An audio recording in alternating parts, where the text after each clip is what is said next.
ఇలాంటి మరెన్నో వీడియోలు చూడడానికి like, share, subscribe and comment. ఈరోజు ఈ వీడియోలో ఆషాఢ మాసంలో ఏకాదశి ముందు చేసే శ్రీ మహాలక్ష్మి వ్రతం గురించి తెలుసుకుందాము. ఆషాఢ మాసంలో వివాహాలు, ఉపనయనాలు లేదా ఏ పుణ్యకార్యాలు జరగవు. ఈ మాసంలోనే గంగా నది భూమిపైకి అవతరించింది. ఇది చాతుర్మాస ప్రారంభము. ఆషాఢ శుక్రవారాలు శ్రీ మహాలక్ష్మి పూజ చేయడం చాలా శుభప్రదమని, శ్రీ మహాలక్ష్మి వ్రతం ఆచరించే విధి వ్రత కల్పంలోనూ ధర్మశాస్త్రంలోనూ ఉంది. ఈ వ్రతము ఆషాఢ శుద్ధ దశమి రోజున ఆచరిస్తారు.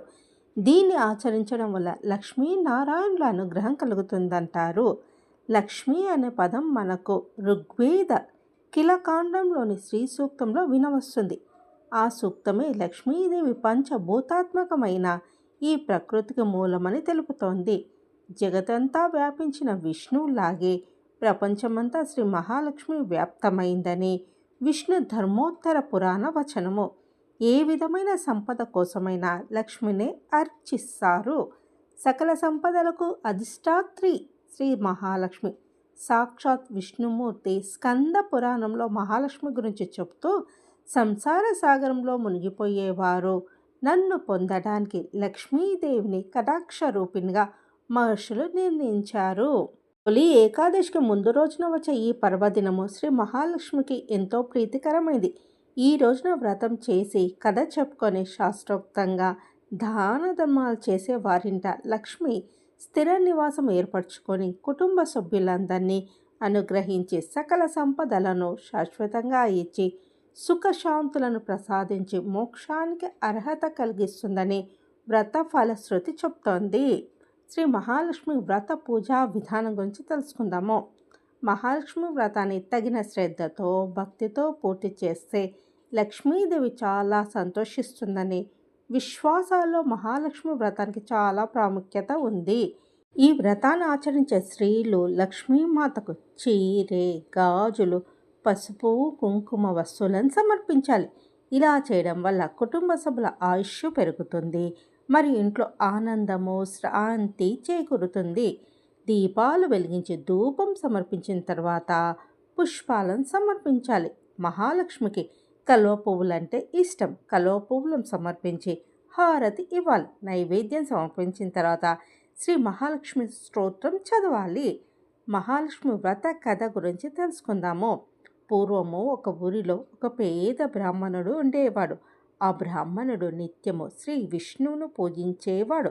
అతని భక్తి ఆరాధనకు సంతోషించిన విష్ణువు అతనికి ప్రత్యక్షమై అతని కోరికలను అడగమని బ్రాహ్మణుని కోరాడు. తన ఇంట్లో లక్ష్మీ నివాసం ఉండాలనే కోరికను బ్రాహ్మణుడు వ్యక్తం చేశాడు.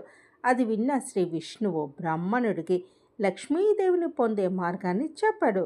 శ్రీహరి మాట్లాడుతూ, ఒక మహిళ ఆలయం ముందుకు వస్తుందని, ఆమె ఇక్కడకు వచ్చినప్పుడు మీరు ఆమెను మీ ఇంటికి రమ్మని ఆహ్వానించాలని కోరాడు. లక్ష్మీదేవి మీ ఇంటికి వచ్చిన తర్వాత మీ ఇల్లు డబ్బు, ధాన్యాలతో నిండి ఉంటుందని చెప్పి శ్రీ విష్ణువు వెళ్ళిపోతాడు. మరుసటి రోజు తెల్లవారుజామున 4 గంటలకు గుడి ముందు కూర్చున్నాడు బ్రాహ్మణుడు.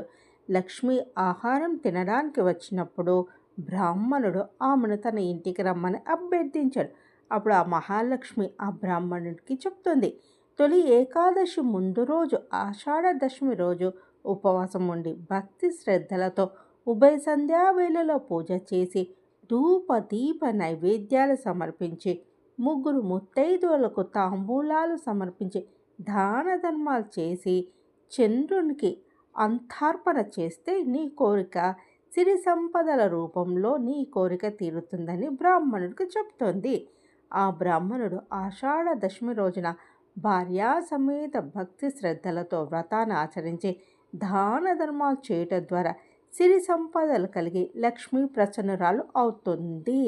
ఆషాఢ తొలి ఏకాదశి ముందు వచ్చే దశమి నాడు ఈ వ్రతాన్ని ఆచరించడం ద్వారా ప్రతి ఒక్కరికి కోరికలు నెరవేరుతాయి.